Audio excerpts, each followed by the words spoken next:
আমি অসি আজ হাজির হয়েছি নতুন একটি রেসিপি নিয়ে। সেটা হচ্ছে গাজরের হালুয়া বা গাজরের বরফিও বলতে পারেন। এটা কিন্তু খুবই সুস্বাদু একটি খাবার আর খুবই সহজ উপায়ে এটা ঘরেই তৈরি করা যায়। তো চলুন দেখে নিই আমি এই হালুয়াটা কিভাবে তৈরি করেছি। আসসালামু আলাইকুম, welcome to my channel Oshi's kitchen and blog. আমি প্যানের মধ্যে 2 টেবিল চামচ ঘি দিয়ে দিলাম। দেন দিয়ে দিচ্ছি হচ্ছে আগে থেকে কেটে রাখা গাজরগুলো। হালকা ভাজা ভাজা করে নেব। আমি এখানে 1 কেজি পরিমাণ গাজর নিয়েছি, তাই দিয়ে দিলাম হচ্ছে হাফ কেজি পরিমাণ দুধ। এটাকে সিদ্ধ বসিয়ে দিলাম দুধ দিয়ে। গাজরটা আমি আঁশ ছাড়িয়ে খুব মিহি করে কেটে নিয়েছিলাম। দেন এর মধ্যে দিয়ে দিচ্ছি হচ্ছে হাফ কেজি পরিমাণ চিনি। আমি এখানে মিষ্টির পরিমাণটা বেশি দিয়েছি, আপনারা আপনাদের স্বাদ মতো দিয়ে দিবেন।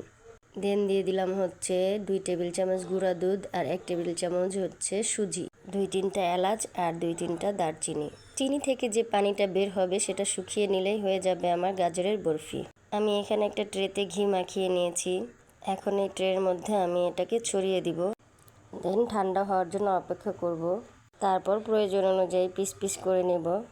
তৈরি হয়ে গেল আমার গাজরের হালুয়া।